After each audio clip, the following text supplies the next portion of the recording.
Hello and welcome to the I Want to Know podcast. I'm Josh Spector and I am your host. If you don't know who I am, I'm the creator of the For the Interested newsletter, which you can check out at fortheinterested.com. If you're new here, welcome. This podcast exists for a simple reason: to help creative entrepreneurs get their questions answered. Here's how it works. In each episode, a different guest comes on and asks me three questions. We have about a 10-minute conversation about each of them, and that's it. No fluff. Lots of actionable tips and strategies that they and you can put to use to grow your audience and business. Speaking of no fluff, here's a sneak peek of some of what I've got for my guest and for you in today's episode. I'm going to give you a 4-product value ladder you can use to organize your offers, including price points for each. I'm going to share 3 things to do when you convert a live course into an on-demand product. And I'm going to talk about the best way to build a powerful brand in a broad niche. Speaking of niche, if you're struggling to clarify your niche, you'll find my niche definer skill session really helpful. How's that for a plug and a transition?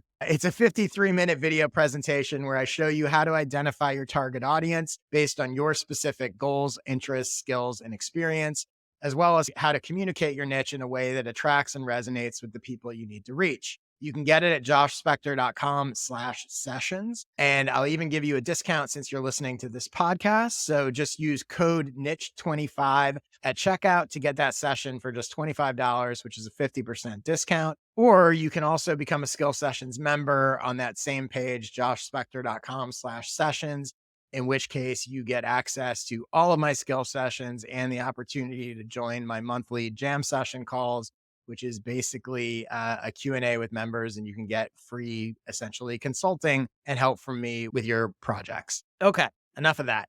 Let's get to today's guest. So today, my guest is Dr. Corey Wilks.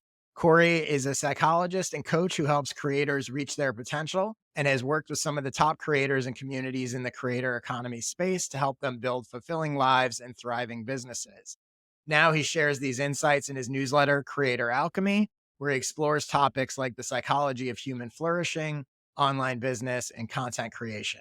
You can find his work at CoreyWilksID.com or connect with him on Twitter at CoreyWilksID. He is definitely in this space, and I'm sure a lot of the things we talk about are going to be relevant to everyone who's listening and watching.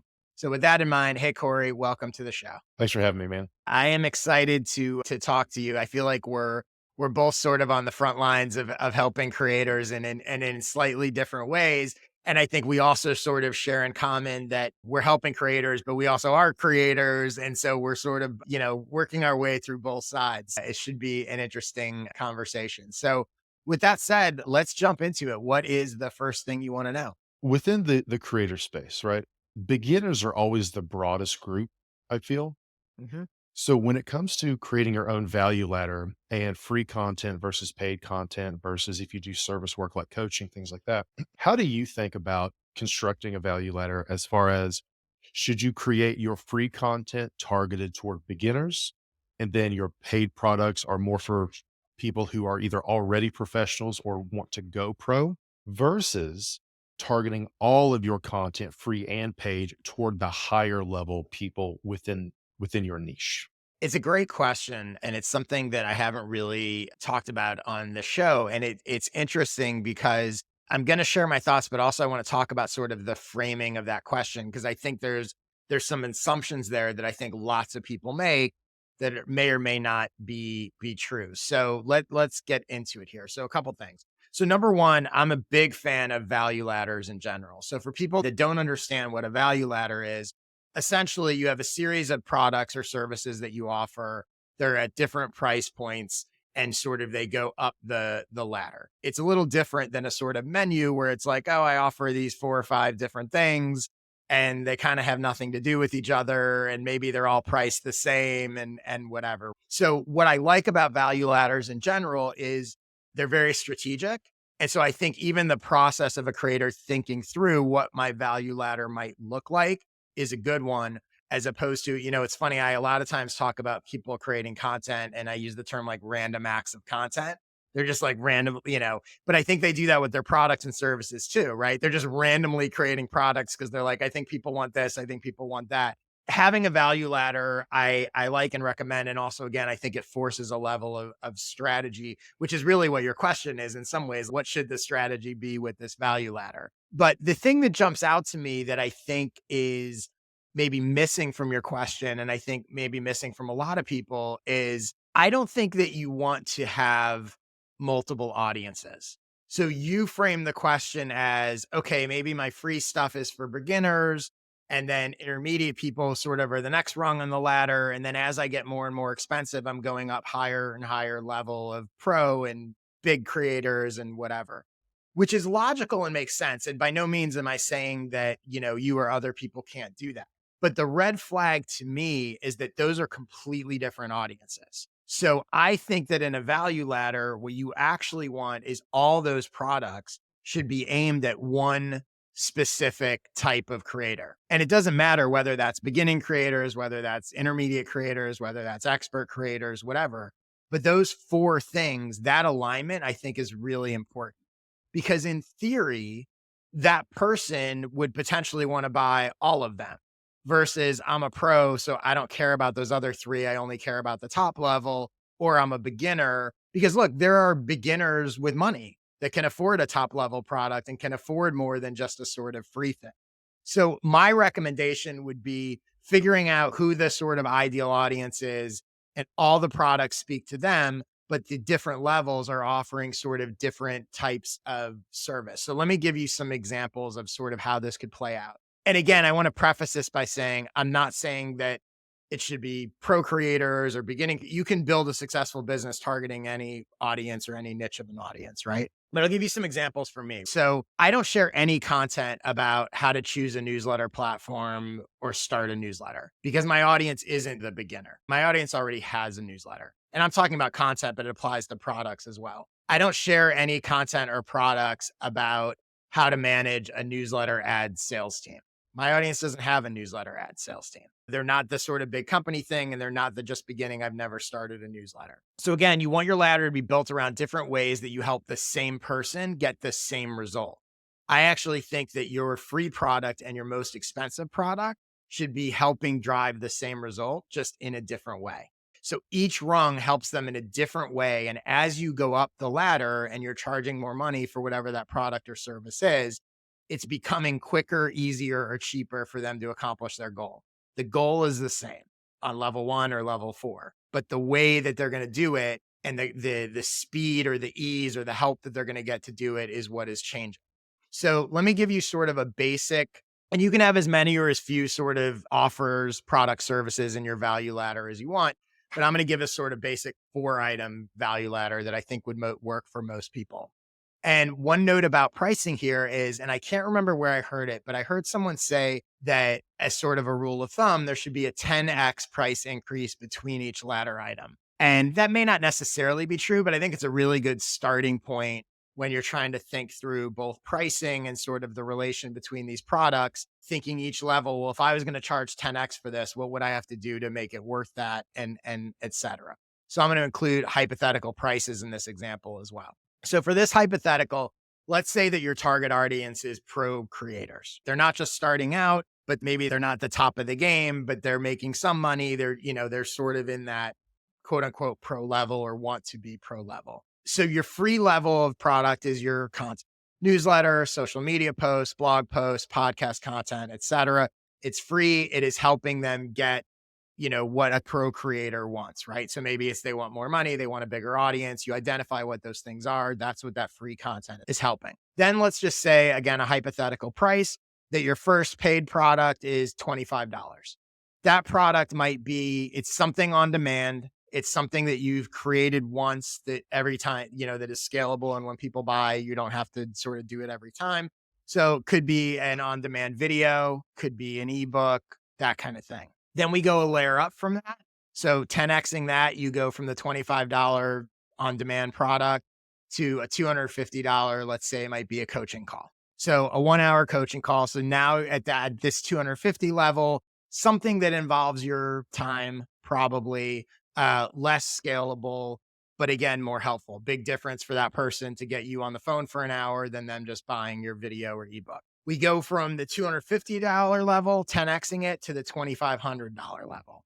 At this point, maybe it's a cohort course, maybe it's a sprint, maybe it's a membership. One other thing to mention here is, people might hear $2,500 and depending what their audience or niche is, they go, that doesn't work. This is total, right? So $2,500 might be a $200 a month membership. So it doesn't have to be a one-off product for $2,500, but the lifetime value or the value of that purchase is $2,500. So that's important to keep in mind. And then if you 10x that, and this is where, this is the sort of fourth paid rung on the ladder. I guess it's a 5-step ladder counting the free one. But the fourth paid rung on the ladder, and this is where people go like, okay, so 2,500, now I'm going to have a $25,000 product. And people are like, oh my God, how am I going to have a $25,000 product? But again, total value, right? So that might be 1 year of consulting at $2,000 a month.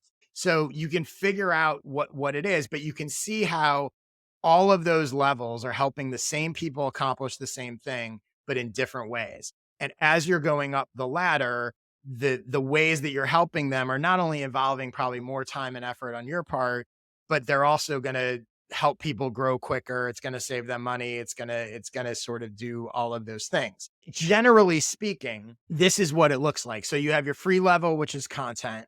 Then your first product is some sort of information only product. Your second product is potentially a one-on-one, but it's a one-off, like a 1-hour coaching call. Your third product is one-on-one plus maybe a community or network.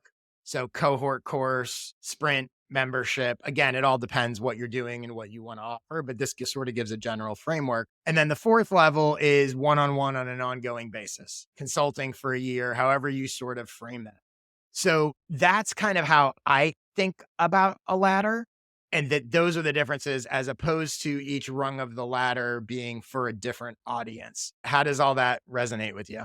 No, that makes a ton of sense because that way everything is aligned and it's more so the only difference is a level of support or depth Yep. that you offer. Yep. Cool. Exactly. And also it allows people to scale up that ladder as opposed to going in and the other way is, oh, this is the only one that fits me. What I just described, all four of those things theoretically, if they want it and if they have the money, fit them and help. So great. Let's jump to your second question. What's the next thing you want to know? Like I said, I coach. I've coached some of the top creators in the world and continue to mostly work with creators and entrepreneurs. So over time, I turned my one-on-one frameworks that I used into a cohort-based course. Ran Mhm. 3 cohorts of it. And then, economically and things, it seems like a lot of CBCs or cohort-based courses, enrollment is down across the board for most Mhm. people, not all, but most people. Yep. So I decided to move it to a self-paced version, and that launched about a Mhm. month ago. And I've been doing office hours, like monthly office hours and things, but Mhm. I kind of miss the live element of it. And I know a lot of other people who took the live version and those Mhm. who attend the office hours love that live, social aspect. Mhm. So I'm just curious, what are your thoughts on some sort of a hybrid model of doing the self-paced, but also occasionally either doing quarterly sprints or maybe offering an upsell for a community? Just how would you approach a hybrid model of that sort? Sure. So first, tell me a little bit about the course, both the cohort version and now the change that you made to make it available on demand. Tell me about what it offers, who's buying it, what are they looking to have happen, that kind of thing. A lot of what I do is around building a life and a business aligned with your values. And I know that it may sound like hippy dippy, like woo woo, but if you follow any of my content, you will learn very quickly I am not a woo woo kind of person. Right. But to me, Right. flourishing, fulfillment, those sorts of things, that life, that business is aligned with whatever you truly value at the end of the day. So Mhm. my coaching framework is a 5-step framework where we basically identify what I call your core value. And that is what Mhm. a life well lived must be in alignment with. And then the rest is GOLD. So how can we create goals that progressively move you closer to a life aligned with your core value? And then how can we identify or anticipate obstacles that could stand in your way or have historically stood in your way? And then how can we tap into your unique strengths and resources you can leverage, ZL, to overcome those obstacles? And then how can we just stay on the right path? How can we stay headed in the right direction and course correct if we get off track? Okay. Mhm. That is the frame. It's very simple, but very Yeah. effective because of how flexible it is. So, 5-step framework. The CBC was a 5-week course where each week Hmm. was a specific theme in one of those Hmm. steps. And then now the course it has those 5 overarching sections as well. Hmm. How many So people would typically be in the cohort? around 20-ish, give or take. And it was Okay. 1,500 a pop. And did you have was it like a weekly call? So we did 2 2-hour sessions a week. So a total of 20 hours. And in those sessions, how much of it was sort of you teaching general principles and how much of it was sort of one-on-one kind of feedback? So the overall structure was we would go over 2 concepts per session. So I would talk Mhm, for about 5 or 10. They would do a solo 5-minute writing exercise and then a mhm, 15-minute group breakout with 2 other people because it was, through Zoom. And then we would do that twice. So we would do an hour of instruction and like exercises, which, we focused on taking action over taking mhm, notes. So it's very action based. And then the mhm, other hour was an open Q&A. So that way people could get answers to their specific problems if they needed to work through something, if they mhm, just needed support, or if there's a question that I hadn't covered in the live mhm. session. That way it guaranteed at the end of every single session, everybody walked away with exactly what they needed to move forward. And they were getting basically time and feedback from you directly in the Q&A, and then they were also getting it from their peers in the sort of breakout sessions, Yeah, right? it was basically group coaching. I just called it a CBC. Let me ask you a question. Why do you think that, and I know you mentioned, in general, and I do agree with this, that sort of CBC enrollment is down, but for most people, maybe it is. For some people, it isn't. But I'm curious, why do you think enrollment in yours specifically was down? Live courses are very inconvenient for a lot of people, Hmm. either because like I would have students in Australia or New Zealand and they would have to wake up at 4 a.m. if they wanted to attend live. That's super Yeah. inconvenient for a lot of people. It's 5 weeks, it's 20 hours over 5 weeks that you have to sit there and only Hmm. consume that. That plus the price tag, I think is in line with a lot of other Hmm. courses, and I never had pushback on the price. People were just fine with it. Hmm. But I think a big thing is just the time commitment of a live course. And the other thing that I realized, which is what eventually pushed me to do the self-paced version, I thought there was a certain magic that was only available in the live version. And Yeah. that's true to an extent, but not to the extent I thought, because a lot of the people who gave the highest praise for the course didn't Hmm. attend live because they were in India or Australia or something, and they only Interesting. watched the recordings and they interacted in the community because we use Circle, they interacted in the community because Hmm. that's where I would post like homework and things. So between the community aspect and just the value of the replays, everybody was fine. So I was like, oh, then Okay. I guess it doesn't have to be live, Mhm. but I can occasionally do an office hour or something. Okay. So let me add to this a sort of point, and that's really interesting. So you feel like the sort of on-demand version works or can work. It doesn't necessarily have to be live. I also think it's interesting when you talk about this stuff to understand that there are different people for different products. So there is no, oh, this works not live. It works not live for some people and probably works better not live for some people.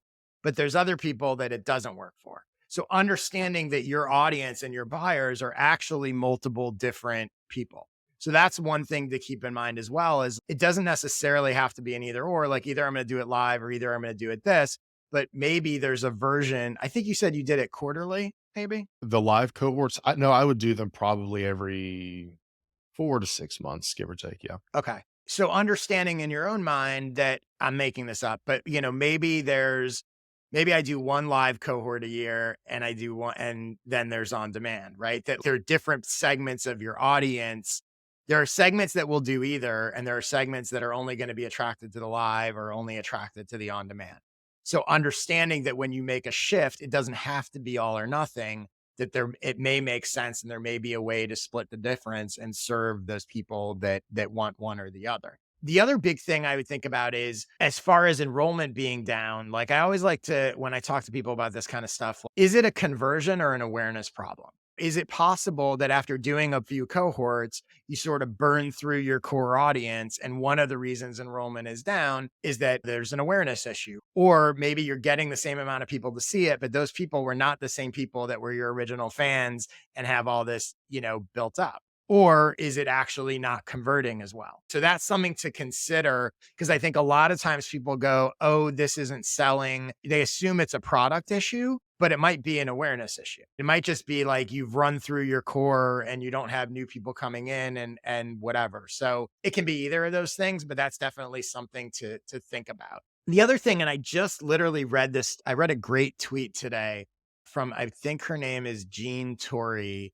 She's at J Torrey Coaching on Twitter or X or whatever we're calling it today. She had this great thing where she talked about, and she was talking about, I think, when she deals with clients or whatever, but I think it applies to this too. And she said, asking the question when someone says something to her about, oh, this isn't working or whatever, she says, is that assumed or confirmed? And it's a really good question, I think, to ask yourself. And we all should ask ourselves about all of these things. So it was interesting because I had read that tweet, I think, this morning, and I was thinking about your question and saying like CBC enrollment is down and down across, but thinking about all of this, right? And the live thing is a problem. 20 hours is a big commitment. For each of these elements that are in your head going, is this my assumption or is this confirmed? Are people actually telling me I'm not buying because 20 hours is too big of a commitment? Or is that an assumption I'm making? Most of us, and myself included, make a ton of assumptions about both why people buy, why they don't buy, why something's working or not working, what is going to resonate with them or not. And most of those assumptions we never actually confirm. So I think it's interesting to take a step back and look at all the assumptions that you have related to this course and go, okay, which of these have I actually confirmed? And which of these can I confirm? And most of them may be right. You probably know your audience pretty well. But my guess is in the process of trying to confirm some of those, you might be surprised. Again, like you even said, like you sort of assumed maybe this only works as a live course. And then you kind of realize, wait, that was just an assumption. This actually does work like this. And so I think that's a good sort of exercise to go through. And then the last thing I'm going to do related to this is I'm going to give you sort of 3 things that anyone can do when they want to convert a live course into a self-paced course. And these are things that I would recommend at least considering or doing as you sort of make this transition or as you're sort of iterating on it. So the first one is, I would look at your live course and pretend that you had to eliminate 25% or more of the material. Pretend there was this rule that was like, okay, here's all the stuff you teach and do in the live course. And to make it on demand, you got to cut 25%. What would you eliminate? Just as a hypothetical exercise. I think that in most cases, and this is true of content in general, what you will find when you go through that exercise is chances are it will make the course stronger, not weaker.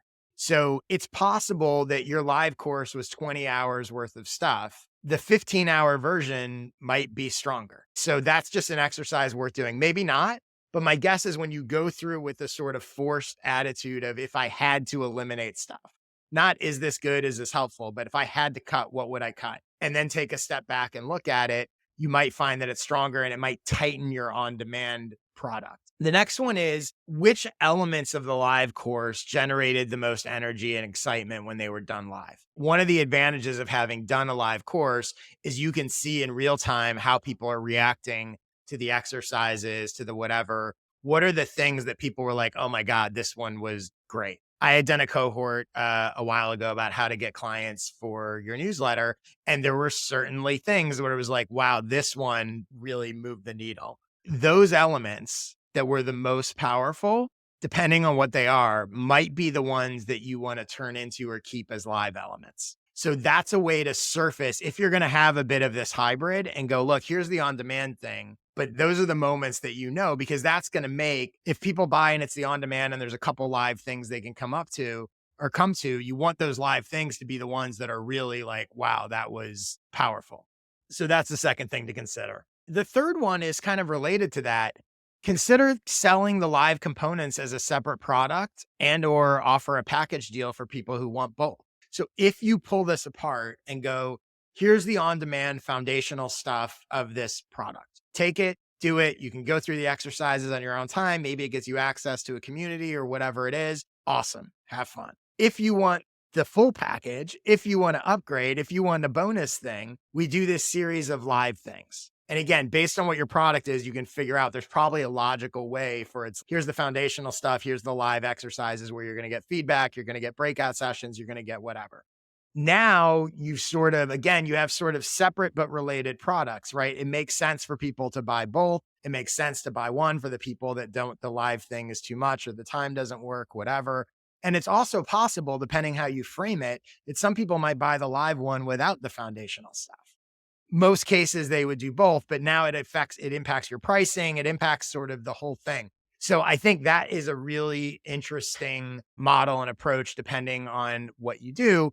And again, I think so anyone that is, has a live course and is going to make it self-paced, just to recap, the three things that I would do is go through the exercise of thinking about if you eliminated 25% of the live stuff from the self-paced, what would you eliminate? Think about which elements of the live course are the most sort of powerful, and then keep those or turn those into live elements, and then consider selling those live components separately or bundled or packaged. Any questions about any of that? No, that's solid. Do you think that's something that you could see fitting for your thing in terms of how you think about what's live and what's not? Yeah, and the self-paced version ended up being like 3.5 hours. So from like Mhm. 20 to 3.5. So I already pared that down a lot Yeah. too. Great. So let's get to your third question. What is the next thing you want to know? My current tagline is helping creators reach their potential. A lot goes into that. And, if people subscribe to Creator Alchemy or go to my website, there's a lot more behind like why I say that. But that is a very vague, abstract value prop. To me, it is a very valuable value prop to reach Mhm. your potential rather than letting fear and uncertainty keep you living in mediocrity. And then you get to the end of your life and you die regretting not having done more with your life, right? That is Mhm. my primary thing that I do. I'm a big Memento Mori fan, using mortality as a motivator to live fully. So that is primarily what I do. And I do that through helping them reach their potential by using my background as a psychologist. But that just seems super vague and abstract. So like Mhm. how do you think about building a brand, a personal brand, whatever, around an abstract concept like that? I have to tell you, I absolutely love this question because it's a really hard question to answer. And it really challenged me. And I was sort of thinking about, all right, this is like, how do you do this? Like, this is, and I also think it is incredibly common. And it's something even myself, right? I talk about, oh, I help creative entrepreneurs grow their audience and business. And I go back and forth all the time. And I think, I love the question because I think a lot of people struggle with it. I also like it because we can dive into sort of your specific case and this idea of fulfilling their potential, which is great and people want to do.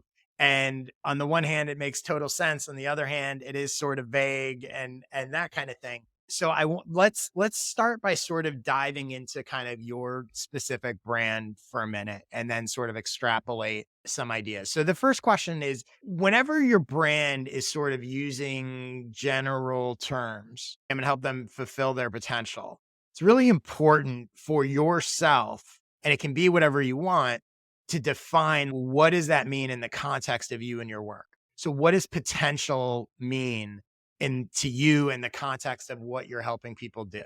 So the reason I came up with Creator Alchemy is not that I'm like big into occultism or anything, but Mhm, alchemy inherently is about transformation and tapping mhm, into the potential that is latent within you. So I focus on creators and entrepreneurs and I help them, transform basically. That is a big piece to me because and this is kind of backed up with research, but mhm, too many people basically live in mediocrity. And let me define mediocrity because sometimes people are mhm, like, oh, you shouldn't shame people for being normal. Mediocrity to me is knowing you were meant for more and wanting to achieve it, but allowing mhm, fear, uncertainty, the hedonic treadmill, those types of things mhm, hold you back. And then you do that throughout your life. And then you get to the end of your life and you look back and you're like, damn, I wish I would have done something different. I wish I would have done mhm, more because I was capable of more and wanted to do more, but chose not to. That is mhm, my big thing of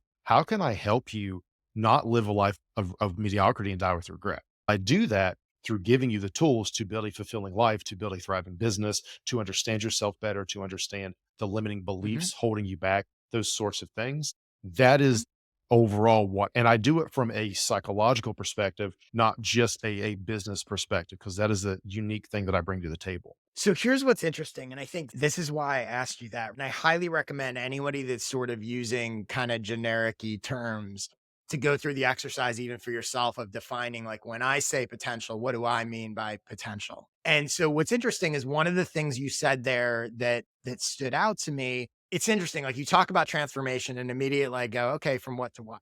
So that's worth defining as well. Okay, you're going to transform from where you are and to whatever. But one of the things that when you were talking about that is you talked about that what's standing in the way of that transformation is often fear. So let me give you two examples of two completely different audiences. I'm not saying you do one or the other, but just to show you how this sort of specificity changes everything, right? There are people out there that want to quote unquote fulfill their potential. And they believe the only thing that is standing in the way of them getting from a life of mediocrity to fulfilling their potential is a lack of resources. I'm not judging it one way or another, and I'm not saying it's right or wrong, but that's person A. Person B is, I believe I'm meant for more. I could do more. I want the same transformation from mediocrity to fulfilling my potential, but I'm afraid. Those are two different audiences. So if you, instead of and again, this is a complete hypothetical, but the difference between saying I help creators and entrepreneurs fulfill their potential and I help creatives and entrepreneurs overcome their fears so they can fulfill their potential is the difference between attracting person A and person B. I might have flipped them, but you know what I mean. That layer makes potential way more specific, way more narrow, and way more clear, and is going to attract the people. I'm using fear as the example. But if that's really the root of the transformation, if you're like, I would much rather have people that are like, teach me how to overcome my fears to get there than teach me how to get resources. By the way, there's an entire other great business that could be built on how to get resources so that you can fulfill your potential. But that layer, digging deeper into just, oh, I want to fulfill their potential and defining those terms helps you add clarifying statements, which helps the niche go from sort of vague to more specific and helps you attract the right people, and everything starts to feel more aligned and you can feel clearer, just using that line and hearing you talk about it. I have a much clearer sense of what that means in your context, in your world, than when I just see fulfill their potential. You see this a lot in the self-improvement space, right? Where it's, oh, you're going to get happier. Okay. It's hard to stand out, but that specificity starts to differentiate. And you can imagine if you go a little further, right? Maybe it's overcome their fear and do this, that, and the other and go, you can build a whole narrative around that where you're like, the only things that are standing, not only, but my belief, me channeling you, my belief is there's three reasons that people don't fulfill their potential. It's fear, it's this, it's that. I help you overcome or change those three things. If you feel those three things are keeping you from your potential, I'm the fit for you. If you don't, go somewhere else. So that helps you become more unique in that space and focuses everything. Your content, your products, that alignment really, really helps. Another general note, and this comes from when I was just first sort of looking at your stuff before talking to you or any of that, is, trying to wrap my head around, okay, what does this guy do? What does he really mean? What is he talking about? And I don't know that this is accurate or not, but it's one of the things that sort of popped into my head is using reference points that people understand from sort of unrelated fields and pulling them into your niche. So one of the first things that came to mind for me is I was like, oh, he's a performance coach, but for creators and entrepreneurs. I think people understand the term performance that means something to them, to certain people, right? Maybe the right people, maybe not. But thinking about, okay, forget creators and entrepreneurs for a second. Are there other people in other fields where people understand that term? I understand that Patrick Mahomes is a quarterback coach. I'm the quarterback coach for creators and entrepreneurs. Not saying this is it, but you know what I mean. Are there parallels that you can pull in that become an analogy or become a shortcut for people to understand? Oh, I get it. Like you compare, I'm a quarterback coach for creators versus I'll help you fulfill your potential.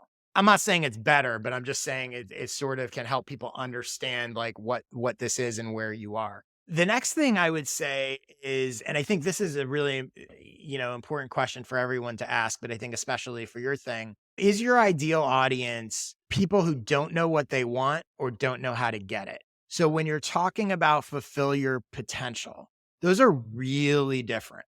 And my guess is you can probably help both of them, but there's probably one you would rather. Niche and branding to me is all about ideal, right? Not only.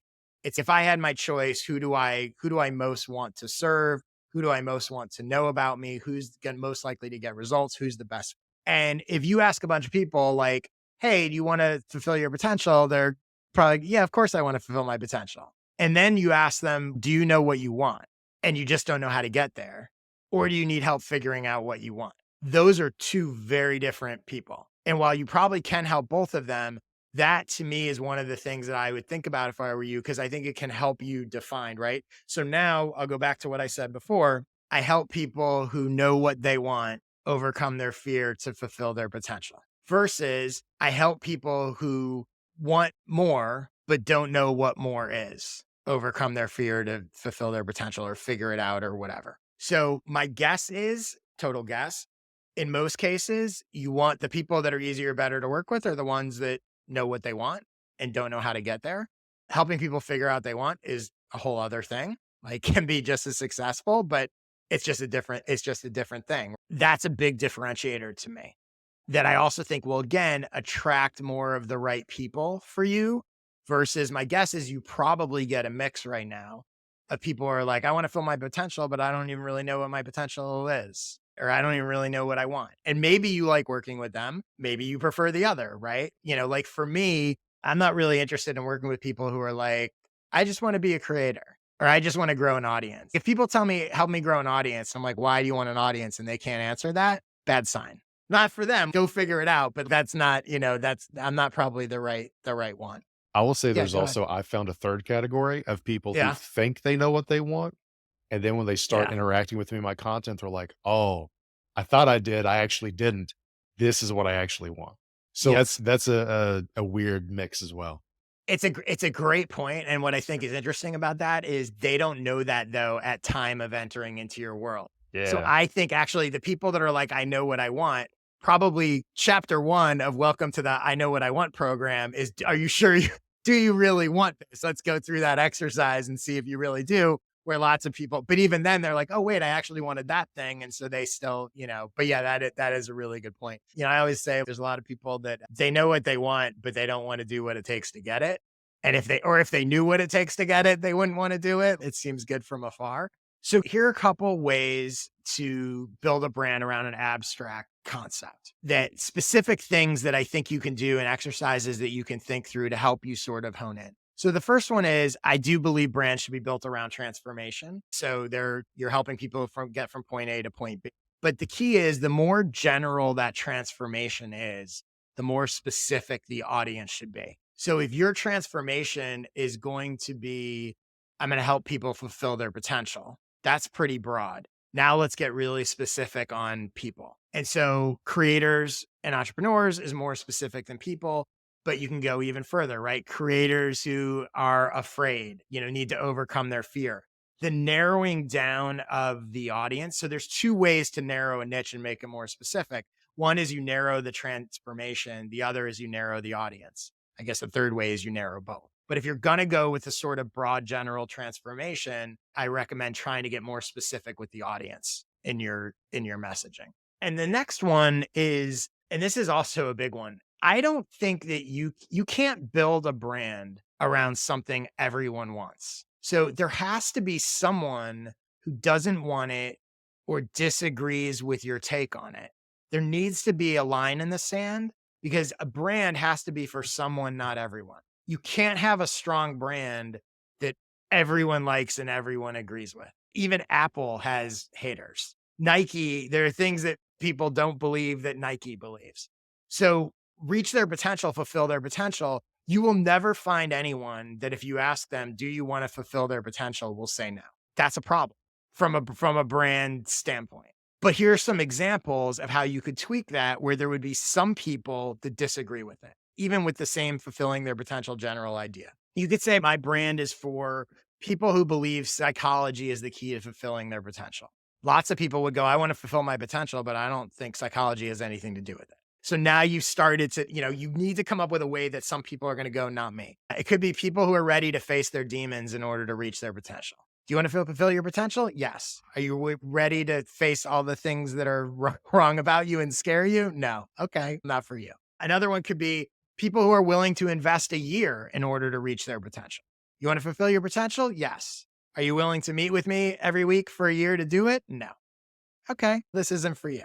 Doesn't mean it has to be, but we're trying to that's how strong brands are built. Perfect for someone, not for everyone. And then the last example, people willing to take a step backwards in order to reach their potential. Oh, you want to reach your potential? Great. Are you willing to take a job that pays less? Are you willing to start over? And what's interesting is when you start to go through these things and start to add these elements to them, two things are going to happen, right?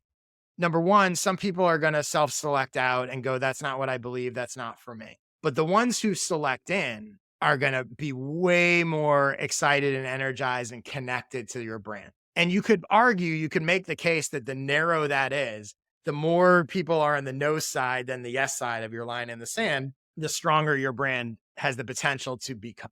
And this can be done with any vague brand concept. A vague brand concept is not necessarily a killer, but it's a killer if you haven't sort of defined who specifically it's for and you haven't said who it's not for. That tension is what drives a brand. It drives affinity and strength from the people that are fans and want to associate with the brand.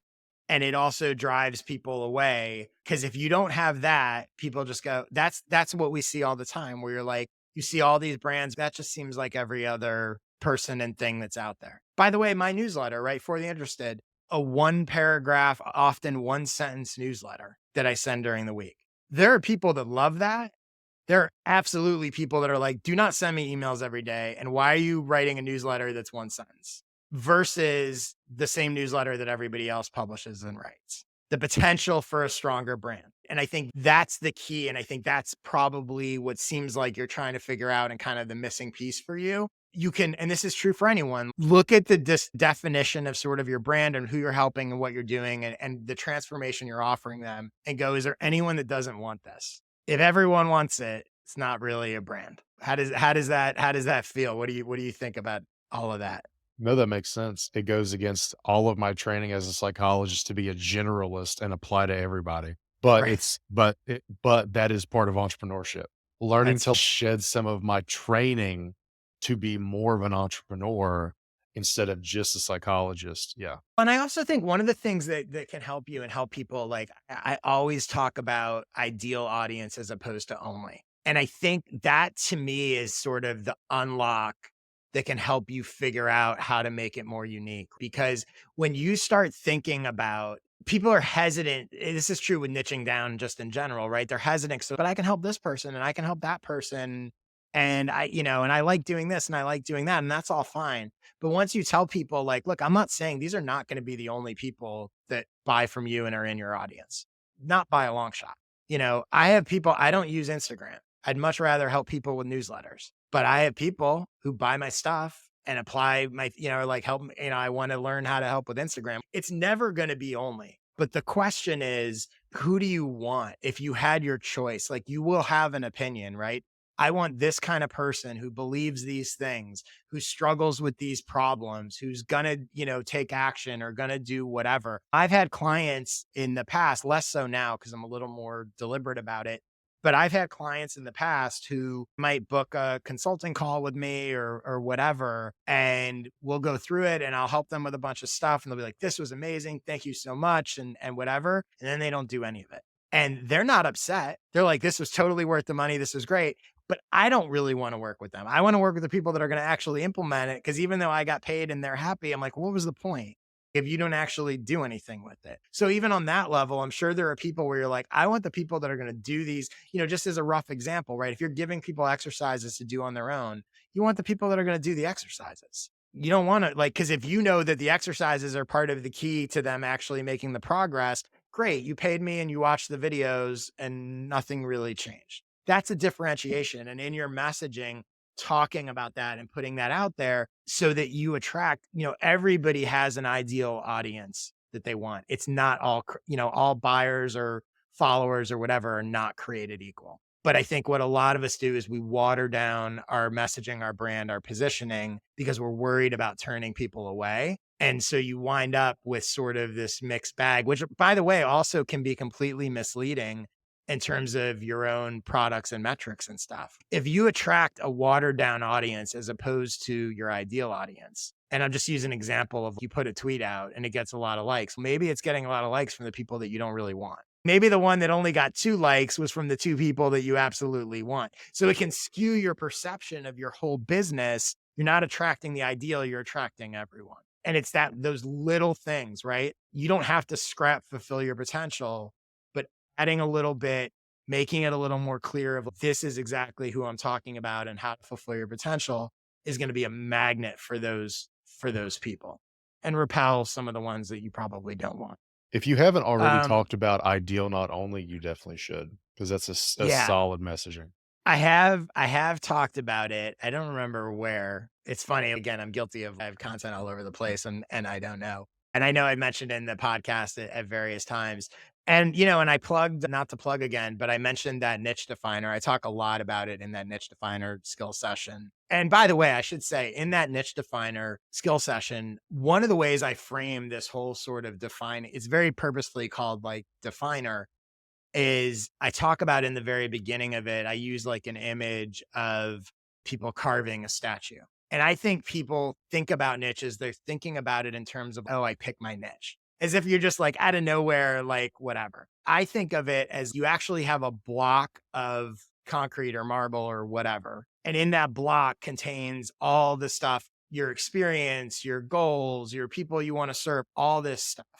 And I think the process of the niche is actually carving it out. It's removing that statue, that niche is within that block, and you're removing stuff to get from it. You're not creating out of thin air a niche. And so in that skill session, I go through in that way of the process of like, how do you carve away, which in some ways is what we just did a little bit, right? I didn't say throw out, fulfill your potential.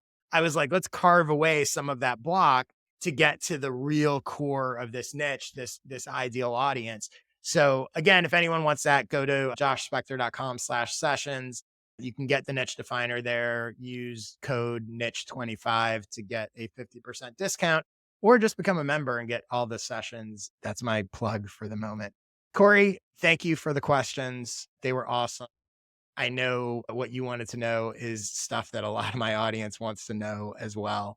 Tell people where, and again, my audience is a perfect fit for what you're doing. So everyone that's listening to this should be going and subscribing to your newsletter and following you and checking out your stuff because you're sharing a lot of good things. So tell people where they can find you, where they can get your stuff, all that. Yeah. So one, thanks for taking the time, and I very much appreciate Yep. this. This has been super valuable.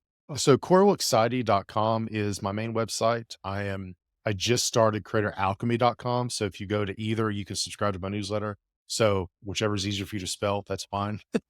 Right. Yeah. I had to ask Corey before we got on. I was like, so do I say it CoreyWilksID.com? Do I say like, how do I pronounce this?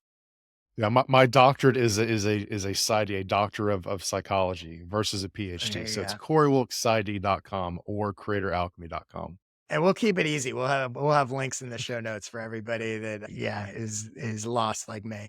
As far as my stuff, again, my newsletter for theinterested.com/subscribe. I'm on Twitter or X or whatever all the time at J Spector. If you would like to come on the show and ask me 3 questions, go to joshspector.com/questions to submit them. Corey, thanks again. This was great. It was great meeting you. I appreciate everyone listening and watching. And that's about it. Thanks.